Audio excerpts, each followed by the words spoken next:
So this patient's coming in for acute left toe pain. A few days ago, she's pretty sure she stepped on looks like a needle. We x-rayed and there's no question there's a metal filament that's in here. The problem with these is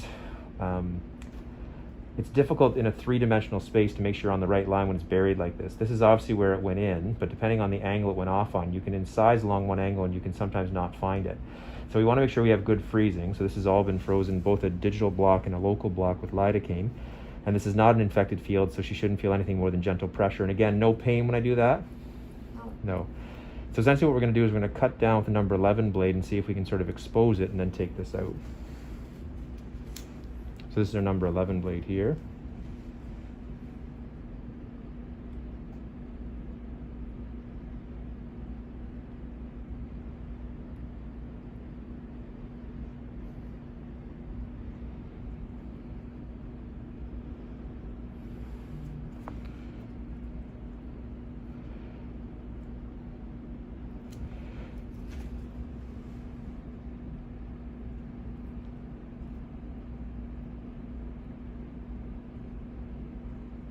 So essentially what I want to be trying to do is see if I can feel it.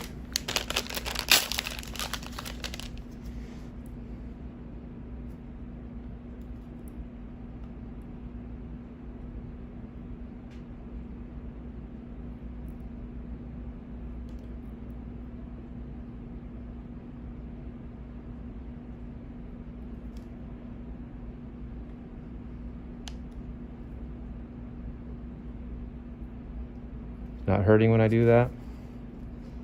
No.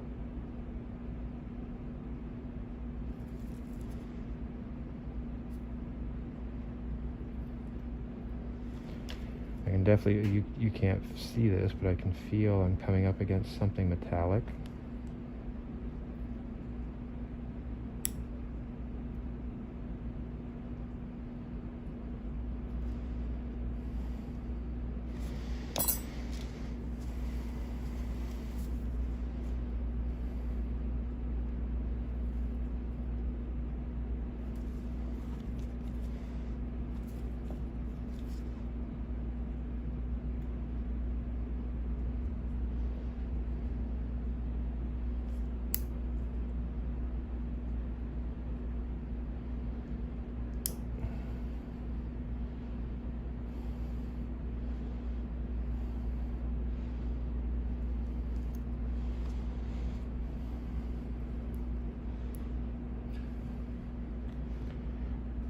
Go.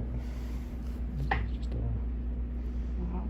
Yeah, it sheared right off, but it came out intact, which is good. Is it out? Yeah, it's out. Oh, yeah. So what I'm going to do is I'm going to flush this out. Whenever you have a foreign body like this, if the incision's not too bad, I'm actually going to not stitch this closed if I can avoid it, only because we'll see if I can clean it out nicely. But when metal pieces are inside, they obviously trap infection with them. So a small track isn't too bad. And this should heal nicely, even if we just put a stereo strip on that. Mm-hmm. Was it a sewing needle? Looks like it was half. Yep. Yeah. How big a piece did you still have on the floor when you thought it was? So if it was a sewing needle about that big, I'd say half. Yeah, it looks about right. My daughter's really big into making beads and bracelets and things like that, and I told her, for the love of God, this is your fault. I just want to wear shoes for the rest of my life.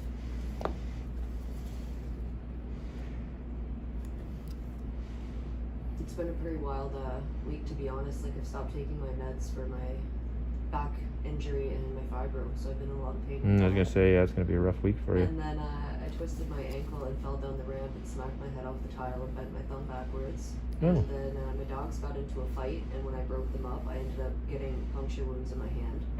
And I got That's a just needle bad. into my toe. And now I just keep thinking, like, whoever's got the voodoo doll, seriously. Yeah. Girl. So I'm looking at here, seeing whether we're clean through this area. You can sometimes get staining of the tissues with metal. Looks like that's what we've got there. So it's part of the reason why I'll choose to leave that open. She Should we give her a tetanus injection? Yeah, we'll check that for sure and then sort of update that. So dirty metal, we want to certainly do that if it's been within 5 years of a tetanus. If it's a clean metal like this looks like, we have like a 10-year window. You can see how it's just like staining, and this happens often with metal filaments that have gone in. So as long as we leave that open and we can soak that, that should be okay. So I'm just going to put stereo strips on that and we should be good.